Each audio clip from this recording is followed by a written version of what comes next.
Have you ever stopped to wonder why, in the middle of crowded cities, in the noise of endless work, and under the dazzling lights of success, you still feel empty? Carl Jung, one of the greatest psychologists of the 20th century, noticed this long before most of us.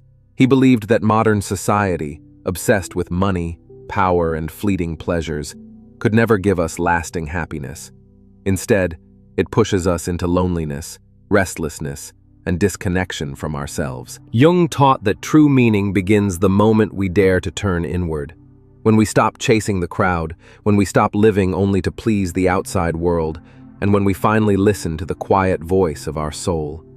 He called this the process of individuation, the lifelong journey of becoming whole again, of uncovering the truest version of who we are. Picture a giant rock standing in the middle of the ocean. Waves crash violently against it, storm after storm, yet the rock does not move. Individuation is that inner rock. It does not erase the storms of life, but it keeps you from being swept away by them. In the first half of life, most of us look outward. We study, pursue careers, build families, and fight to secure our place in society. We throw ourselves into the fire of the world, and through responsibility, failure, and struggle, we forge our personality. But Jung reminded us, nature itself is a healer. A life lived close to nature nourishes the soul. When you are young, let your hands touch the soil. Let sweat fall on the small, ordinary tasks, because those simple efforts become the foundation of your future growth. Even in his later years, Jung lived with striking simplicity. He chopped his own firewood, pumped water by hand, lit lamps at dusk. He believed that happiness lives in simplicity, and simplicity is the hardest thing to achieve. This grounded way of living was not just lifestyle, it was spiritual preparation. Preparation for the second half of life, when the call of the soul grows louder and the journey must turn inward, into the mysterious, infinite world of the unconscious. Yet most people do not prepare for this turning point. They enter midlife carrying only the values society handed them, values that suddenly feel empty, outdated, or meaningless. This is when the crisis arrives. Everything you thought was secure begins to collapse. The goals, the ambitions, the dreams you inherited from the world no longer carry weight. Jung believed that blind conformity with the crowd is the greatest enemy of the self. We are drawn into the so-called safe path, to fit in, to follow the rules, to avoid standing out. But the soul does not tolerate silence. It begins to whisper. It unsettles you. It stirs restlessness in the middle of the night because it wants you to come home to yourself. Temperatures. Jung once wrote, "People will do anything, no matter how absurd, to avoid facing their own soul." And he was right. Many people choose to run away. Yet the more you avoid, the larger the shadow inside you grows. Only by walking straight into your pain can you ever grow beyond it. The Native Americans have a saying, "The wound is the place where the soul enters you." It is within your suffering that your soul is nourished. Without trial, there is no transformation. Without loss, there is no maturity. Jung discovered that losing connection to the soul leads to a deep sense of meaninglessness. He told of tribes who, when they no longer believed in the value of their lives, simply lay down by the riverbank and waited to die, even though fish swam in abundance right before their eyes. It was not food they lacked, but meaning. To Jung, a life that looks full on the outside but is hollow within is not truly a life. Instead, he invited us on an adventure, the journey of self-discovery, one that begins at the doorway of the unconscious. Dreams, Jung believed, are the messages of the soul. Each dream is a small door opening into the hidden treasury within you.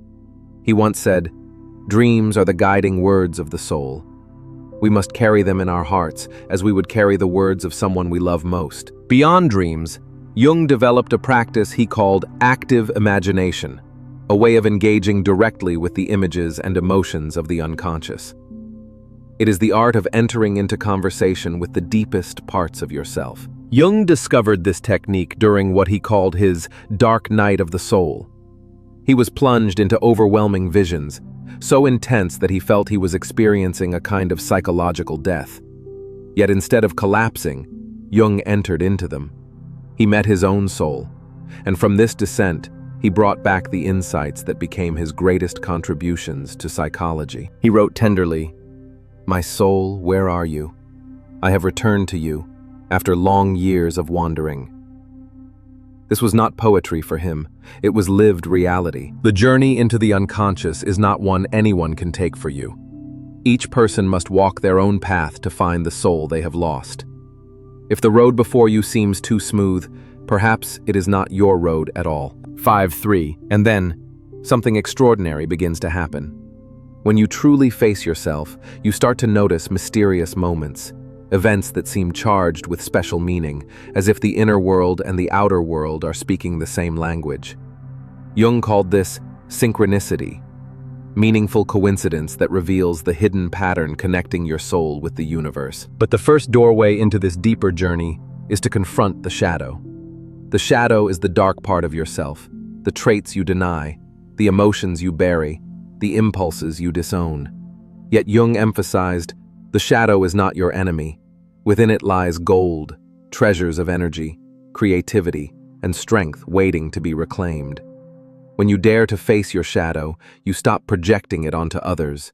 You begin to take responsibility for your own feelings instead of blaming the world. After encountering the shadow, the path leads deeper, to Anima and Animus, the inner images of the opposite sex that dwell in every psyche. For a man, it is the anima, the feminine soul within. For a woman, it is the animus, the masculine presence within. Integrating the shadow is like writing a draft, but integrating Anima and Animus is the masterpiece.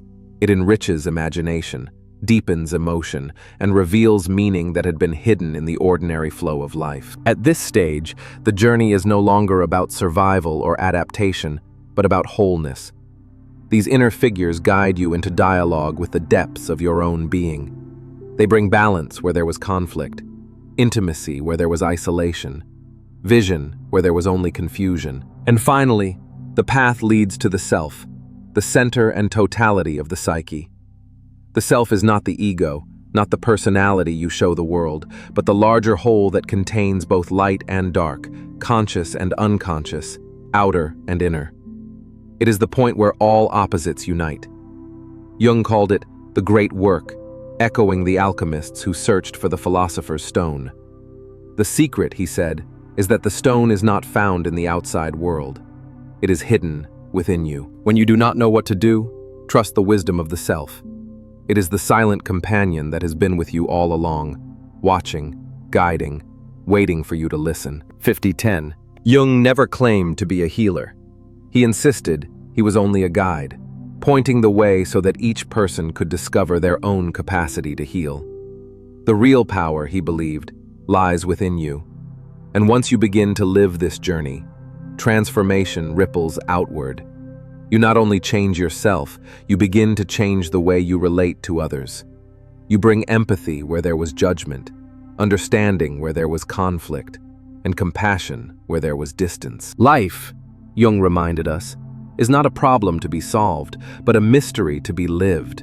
You do not need secret doctrines or mystical rituals to rediscover yourself.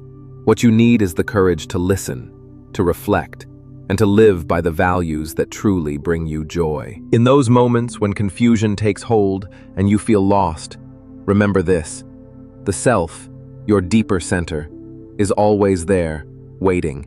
It whispers through dreams, through synchronicities, through the quiet intuitions that arise when you dare to be still. Jung often repeated one of his most famous insights: who looks outside, dreams. Who looks inside, awakens. For empaths, seekers, and all who struggle with the emptiness of the modern world, this is not just a quote to admire. It is an invitation to turn inward, to face the shadow instead of fleeing from it, to embrace both the masculine and feminine within, to walk the road toward the self, the wholeness that has been waiting for you since the beginning. This is the journey of individuation. It is not quick, not easy, not free of pain, but it is the only path that leads to a life filled with meaning. And now, the choice is yours. Will you keep chasing the noise of the outside world, or will you take the braver step, the step inward, and awaken to the rare treasure of your own soul.